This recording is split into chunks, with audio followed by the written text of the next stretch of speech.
Sungai Lasem itu digunakan juga sebagai tempat pelabuhan pada zaman dulu. Paling aktif sekitar tahun 1800-an. Jadi setelah adanya Perang Lasem 1700-an, Belanda mulai membangun infrastruktur yang modern kaitannya dengan pelabuhan yang didukung oleh orang-orang peranakan Tionghoa. Salah satu infrastrukturnya adalah kantor Bea Cukai Pelabuhan Lasem. Jadi kantor Bea Cukai itu pasti ada di pelabuhan, di bandara, dan tempat-tempat masuknya barang-barang ekspor impor. Mengapa ada? Karena kantor ini difungsikan untuk mencatat segala administrasi, baik itu pajak masuk, karena dulu itu Pelabuhan Lasem itu mengekspor pertama beras, yang kedua kayu jati, kemudian ada ikan asin dan lain sebagainya. Jadi Lasem ini mengekspor itu, kemudian mengimpor atau barang-barang masuk itu seperti keramik, kemudian kain sutra, logam, dan lain sebagainya. Jadi dulu pelabuhan yang ada di Rembang itu ya Pelabuhan Lasem ini, bukan Pelabuhan Tasya Agung.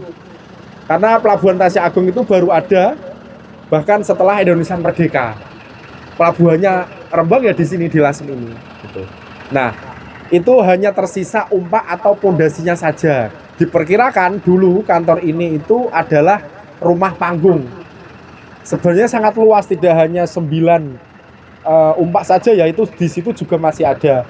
Artinya kantor ini cukup luas. Dan kapal-kapal yang mau masuk itu harus antri dan tercatat di kantor sini. Semacam itu. Jadi memang Lasem itu tidak sekecil apa yang kita lihat sekarang. Dan hasil dari pelabuhan itu, maka bisa kita lihat ada silang budaya selanjutnya. Karena orang-orang yang datang ke sini tidak hanya orang Jawa, tetapi ada orang Tionghoa peranakan, ada orang Arab, ada orang Bugis. Maka di Lasem sampai sekarang banyak sekali ditemukan benda-benda atau bangunan-bangunan bersejarah yang langgamnya tidak hanya Jawa.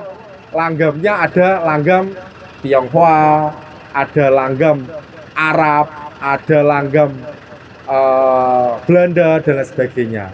Model seperti itu. Jadi itu dikarenakan Lasem adalah tempat atau daerah pelabuhan yang mana orang-orangnya itu beralkulturasi. Paham ya, akulturasi ya? Percampuran budaya menjadi budaya yang mungkin lebih harmoni, lebih bisa toleran semacam itu. Nah, itu dikarenakan memang Lasem adalah daerah pelabuhan yang orang-orang pelabuhan itu menerima segala macam budaya asing atau budaya luar yang masuk. Tidak hanya orang-orang Jawa saja, tapi orang-orang yang berkulit beda dengan orang Jawa itu juga diterima dengan baik di Lasem. Nah, salah satu infrastruktur pendukungnya adalah ini kantor bukti arkeologisnya adalah kantor Bea Cukai atau situs umpak kantor Bea Cukai Pelabuhan Lasem. Gitu adik-adik ya.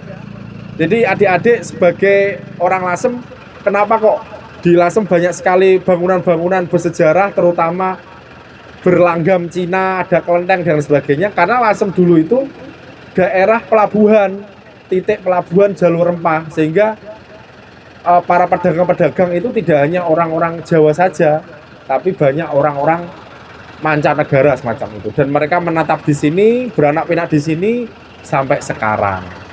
Gitu. Kalau panjenengan semua bertanya, loh, Lasem kok akeh bangunan-bangunan pecinan ya, kok banyak bangunan-bangunan ini ya, gitu.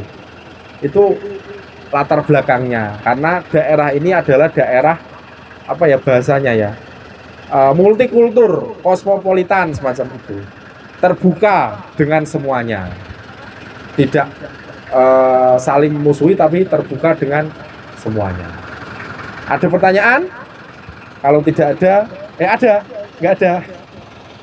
Kalau nggak ada, monggo nanti kita bisa menikmati di Pantai Dasun. Oke? Ore, kita ke Pantai Daso. Monggo Mas, lanjut.